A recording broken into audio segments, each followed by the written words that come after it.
a good push. Curry with the fake on Jaylen Brown, drills it. Okay, and this is what's wrong with the NBA right here. Alright, you probably clicked on this video to see why the NBA has a three-point problem, and the short answer is, yeah, it does. You can click off right now. I'm joking, don't click off. The NBA does have an actual three-point problem, and I'm about to explain why it does and how Steph Curry changed the game.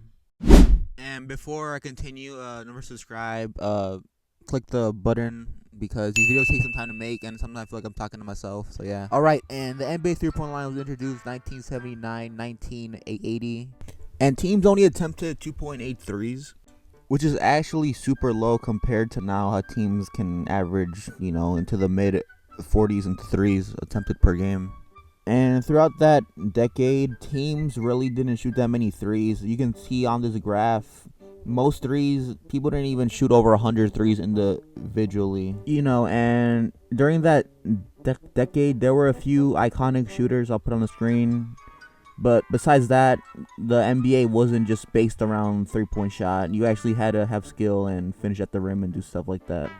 And going to the next decade, teams only attempted 6.6 threes, which is still considerably low if you compare it to a modern day.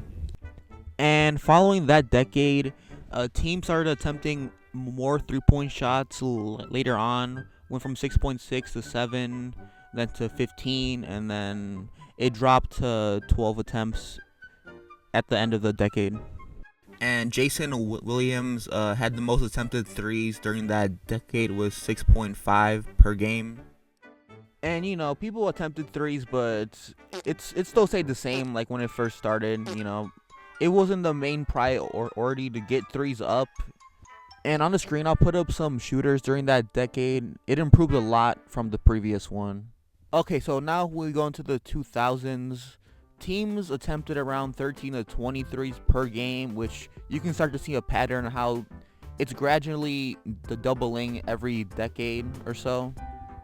And Ray Allen led the NBA during that decade with 6.7 threes attempted per game, which was a lot back then. And so far, if you were to compare this decade to the previous one, it kind of stayed the same, where how the threes were a secondary option. More people preferred to finish in the rim, want to dunk, do a bunch of other stuff. But when we get to the 2010s, it took a change. Alright, and now in the 2010s is where the whole point of this video started, with the introduction of Stephen Curry. He changed the way everybody shoots. Now you have guys that shouldn't be shooting threes, attempting threes, and not making them. But you know what? It's not his fault that people are shooting a bunch of threes. I mean, it kind of is, but on the other hand, if you don't practice the way he does, then you shouldn't be taking those shots. And for Curry's career, he's been averaging about 40% from threes, and I think many people see that and they think, oh, it's not that hard to average 40%, but it actually is. It's really difficult, and on how many threes he attempts per game is around 10. So yeah, it's not that easy to do.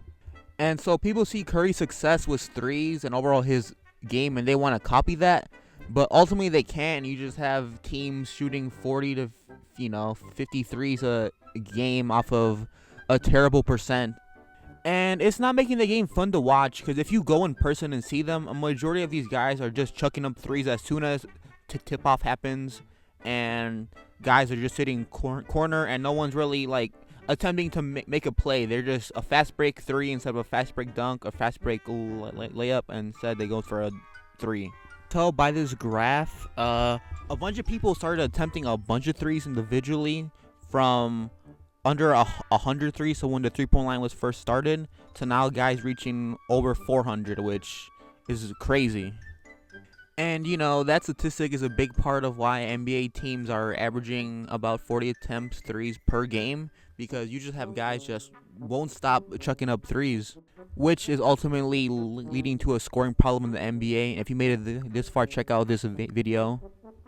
But to get back on track, the NBA does have a three-point problem.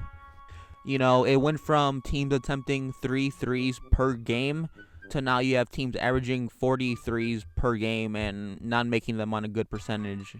But I feel like there's a way to fix this problem, is if you push the three-point line further back so it can stop guys from attempting these crazy shots and ultimately make the three-point line worth actually 3, because if you just have people just sitting corner and they're making it consistently, then is it actually worth 3? But ultimately, that is just my opinions and thoughts on why the NBA has a three-point problem and how they could fix it, you know. And if you enjoyed this video, never subscribe. Your mouth talking about you gonna beat him one-on-one. Why would you say something so blasphemous? I hate that. He would need help. Really? He's too Really? small. His name's big, and y'all like, 5-5 game, he good. One-on-one, I'm undefeated. Never lost.